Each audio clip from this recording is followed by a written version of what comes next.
Okay, we're now going to talk in more detail about the complexation of proteins and drugs. And as we mentioned before, as with any complexation, how much it actually complexes is dependent upon the affinity and the capacity of the system. So the capacity will be the number of protein sites available, and the affinity is going to be how attracted the drug and the protein are, how attracted the drug is for the protein. And it is a competitive situation.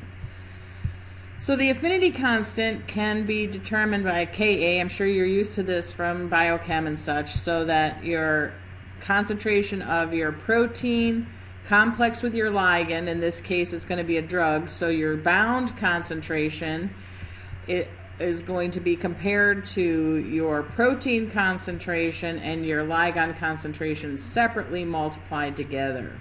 So the higher this is, the higher the affinity.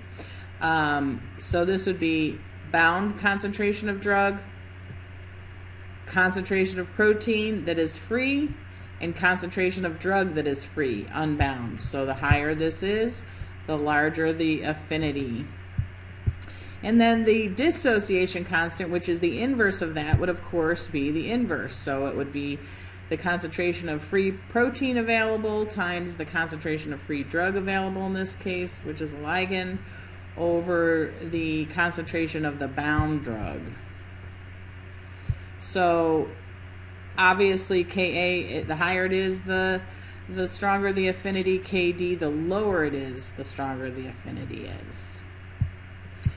And so the relationship is free drug, this is for protein binding to drugs, the free drug concentration plus the free protein concentration that will possibly bind together, and this is your relationship. K1 shows you the movement from the two separate species to the complex species. This is a reversible reaction, so the drug could dissociate from the bound species into the two separate species. And this follows the laws of mass action. It's a pretty simple reaction, right? K1, K2, reversible.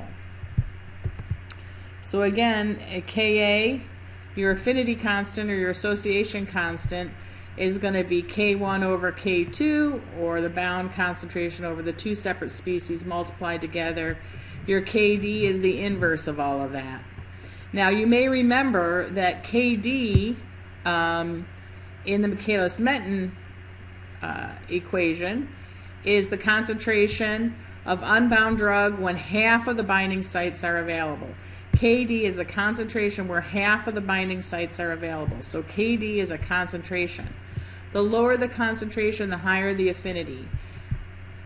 So if two drugs are competing for the same binding site, the one that's going to win the love competition the love triangle is going to be the one with the higher affinity, which is the lower Kd. And that makes sense, right? Because the lower the concentration has to be to fill up half of those proteins that are available, the lower the concentration, the higher the affinity, because it's so attracted, right? So the lower the concentration, the higher the attraction. What about the capacity of the system? This is the total number of binding sites available. So the total number of binding sites available is signified by N. I don't know why. We'll just think of it as number. Number of binding sites available is signified with a capital N. It's going to be equal to the number of proteins that are bound to drug and the number of proteins that are unbound to drug, or the concentration of bound proteins that have drug bound to them and the concentration that has no drug bound to them added together, the sum of those two.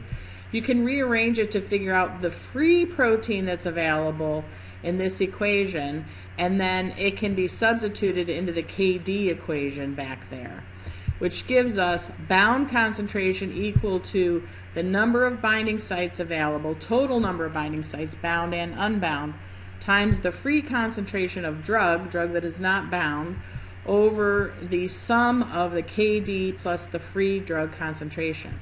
This should look very familiar to you. This should be a very familiar form, because it is the michaelis-menten form. So this is the capacity of the system, N. The affinity of the system is Kd. But notice that drug is a component here, the drug concentration, which we'll get into possible nonlinear situations, which I'm not going to spend too much time on here. So this is michaelis-menten. Michaelis-menten, as you know, is rate of reaction is equal to Vmax times concentration over Km plus concentration, which is the same thing as this equation, isn't it?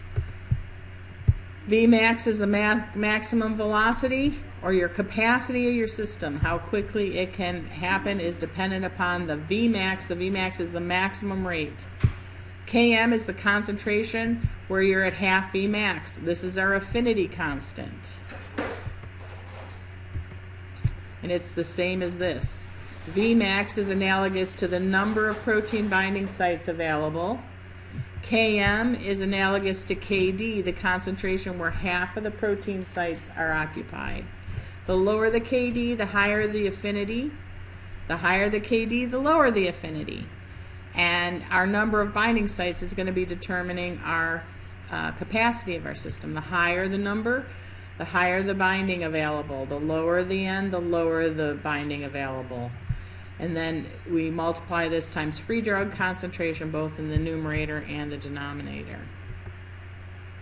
So Km analogous to Kd, Vmax analogous to N, or the total number of binding sites available. And here's an equation. If we plot our free concentration versus our bound, this is what it will look like. As we increase our free concentration, we'll see a rapid rise in our bound concentration, then it'll start to flatten out. It's not a linear relationship, is it? If we rearrange our michaelis-menten equation here to put it in a linear form, we come up with this. So our Y is equal to our bound concentration divided by D. You could do this algebra yourself. Our Y is equal to our bound concentration over D is equal to M. Our M is our Ka here.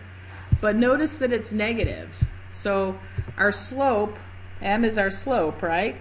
So our slope is going to be our affinity constant, but it's going to be a negative affinity constant. So our Ka will always be positive. It will not be negative. But in this relationship, it's a negative relationship. So it's a negative slope. So Y equals M, which is Ka, our slope, times X, which will be our bound concentration. So our X value will be our bound concentration. Our Y value will be our bound concentration divided by our free concentration. So we'll plot X versus Y. The slope of if we have two sets of data, we can get a slope, and our slope will be Ka. It'll be in a negative relationship. So we have our Y equals mx. Now we have to say plus our y-intercept. And as you can see here, our y-intercept is going to be the product of the number of binding sites available, or the number of protein binding sites, times our Ka. So our y-intercept is going to be this product. And this is what, if we plot our x, y data, we will get a straight line with a slope of negative Ka and a y-intercept of the product between our n and our Ka. I'm going to stop there and we'll pick up